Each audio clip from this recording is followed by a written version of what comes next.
For years, I leaned into non-metallic metal painting, thinking that somehow true metallics or TMM was the lesser option of the two. It turns out I was wrong. Today, I'd like to share with you a discovery that has changed my opinion about true metallics quite a bit. It's a metallic paint that delivers incredible results while being surprisingly easy to use. And with just a little bit of the knowledge that you may have from painting non-metallic metal, we can really take things to the next level. Now, let's get into it. To start off the model, I like to lay down a universal shadow tone. For this model, I'm using a mixture of a little bit of black and dioxazine violet deep. This creates a nice, rich, moody shadow tone for the entire model, and it creates a great foundation for the shadows and highlights to come.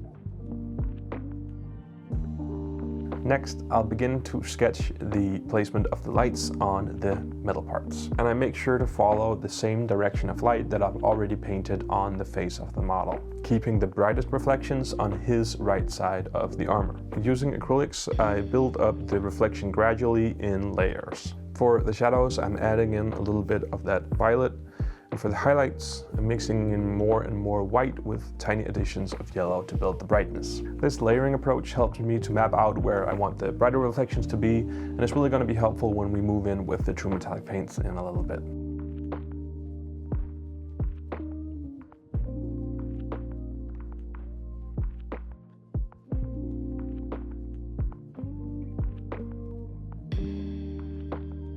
Once the steel is sketched in, I'll move on to sketching in the gold. And that violet-ish base coat works really well for setting up the gold colors as well. So I'll mix some warm yellow, a little bit of white, and a bit of the royal brown to create a nice, rich mid-tone for the gold. And because of that addition of white, this color covers much better. As we've just seen with the steel, here I'm focusing on creating some simple, understandable volumes and really getting the placement of the light correct. This step doesn't need perfect smooth blends, we'll come to all that refinement stuff much later.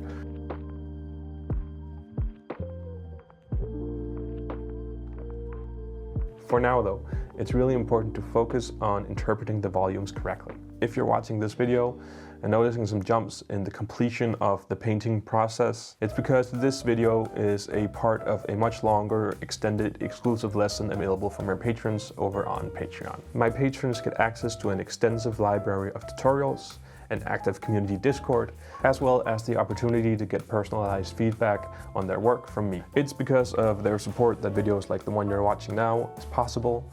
So I want to say thank you to my patrons. Their names are on the screen now. I'm incredibly grateful for their support, and if you would like to join them, you can go ahead and click the link down in the description.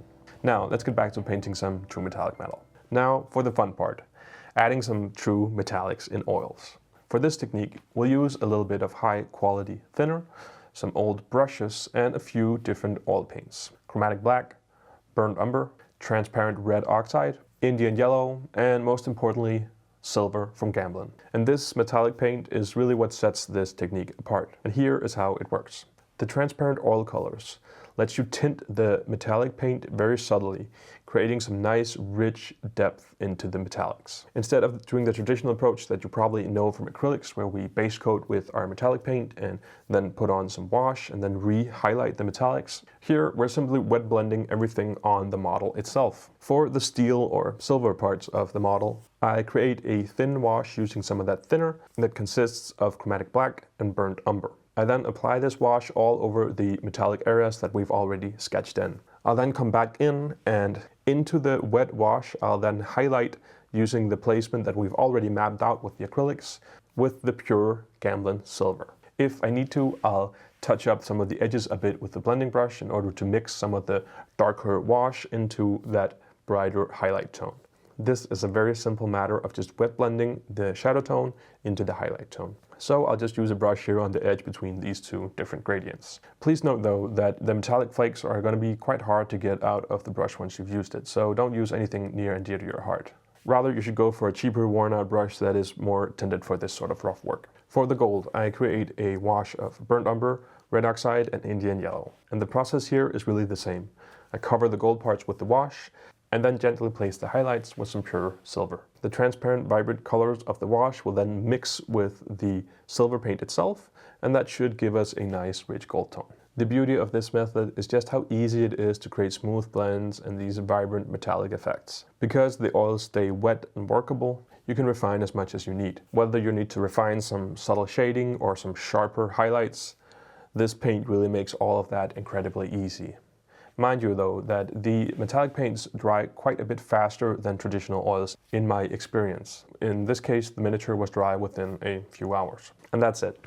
An easy, effective way to create some 2 metallic metals without spending a bunch of time on the miniature. If you'd like to see the exclusive full 30-minute extended edit of this video, or maybe you want to dive into some other oil painting or acrylic techniques, you can go ahead and check out the link from my Patreon down in the description. If this video was enjoyable or helpful to you, please consider giving it a like. It's totally free for you to do, and it allows me to know what type of content I should be focusing on making in the future. Thank you so much for watching. I'll see you in the next one, and happy painting.